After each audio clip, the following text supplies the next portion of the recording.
नमस्कार, मैं हूं राधा प्रिया और आप देख रहे हैं भारत एक्सप्रेस। इजराइल के प्रधानमंत्री बेंजामिन नेतन्याहू ने बुधवार को अमेरिका राष्ट्रपति डोनाल्ड ट्रंप से मुलाकात की।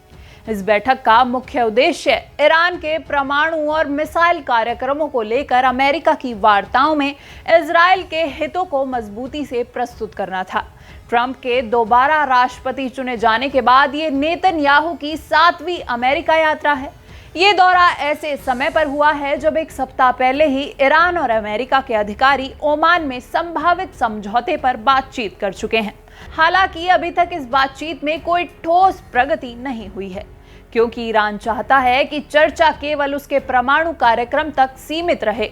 ओवल ऑफिस में ट्रंप के साथ बैठक से पहले नेतन्याहू ने कल सुबह ब्लेयर हाउस में अमेरिकी विदेश मंत्री मार्को रूबियो से मुलाकात की।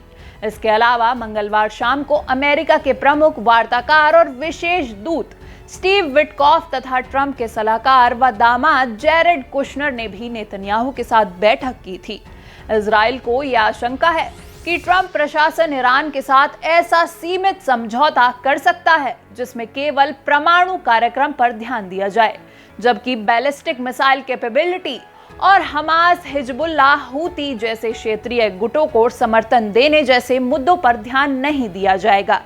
तेल अवीव से रवाना होने से पहले नेतन्याहू ने कहा कि वो राष्ट्रपति ट्रंप के सामने इन वार्ताओं से जुड़े मूल सिद्धांत रखेंगे, जो न केवल इजराइल बल्कि पूरे मध्य पूर्व में शांति और सुरक्षा के लिए जरूरी हैं। बैठक से कुछ घंटे पहले ही इजरायली रक्षा मंत्री ने घोषणा की कि अमेरिका की मिसाइल डिफेंस एजेंसी के साथ मिलकर David sling air defence system का परीक्षण किया गया।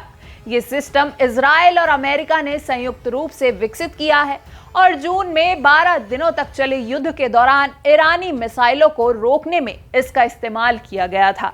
बता दें कि अमेरिका ने पहले इजराइल के साथ मिलकर ईरान के 3 परमाणु ठिकानों पर हमले किए थे, जिससे उन्हें भारी नुकसान हुआ। इसके बाद ईरान ने अंतर्राष्ट्रीय निरीक्षकों को अपने उच्च संवर्धित यूरेनियम भंडार और बमबारी वाले स्थलों तक पहुंच से रोक दिया। अमेरिका ने क्षेत्र में अपनी सैन्य मौजूदगी भी बढ़ा दी है, ताकि जरूरत पड़ने पर ईरान के खिलाफ कार्रवाई के विकल्प खुले रहें। हालांकि खाड़ी देशों ने चेतावनी दी है कि ऐसे किसी हमले से व्यापक युद्ध छिड़ सकता है। इस महीने अमेरिका और ईरान के बीच वार्ता का एक और दौर होने की संभावना जताई जा रही है। साथ ही अजरबैजान में पत्रकारों से बात करते हुए अमेरिकी उपराष्ट्रपति जेडी वैंस ने कहा कि यदि कोई समझौता नहीं होता है तो एक और विकल्प भी मेज पर मौजूद है। उन्होंने स्पष्ट किया कि अमेरिका का मुख्य उद्देश्य ये सुनिश्चित करना है कि ईरान के पास परमाणु हथियार ना हो।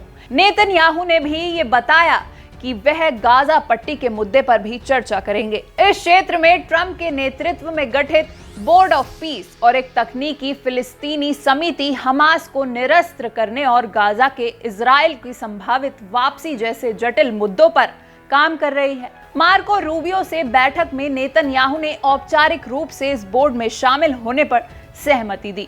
इस बोर्ड की अगली बैठक 19 फरवरी को वॉशिंगटन में प्रस्तावित की गई है। नेतन्याहू की अमेरिका यात्रा इसलिए भी महत्वपूर्ण मानी जा रही है क्योंकि इजराइल चाहता है कि किसी भी संभावित समझौते में उसकी सुरक्षा चिंताओं को प्राथमिकता दी जाए। इसके साथ ही वे गाजा पट्टी में शांति और स्थिरता की दिशा में उठाए जा रहे कदमों में भी सक्रिय भूमिका निभाना चाहते हैं।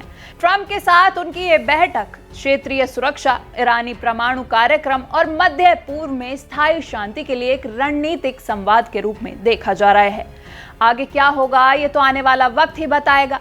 फिलहाल के लिए बस इतना ही। ऐसी ही देश और दुनिया की तमाम खबरों के लिए देखते रहिए भारत एक्सप्रेस।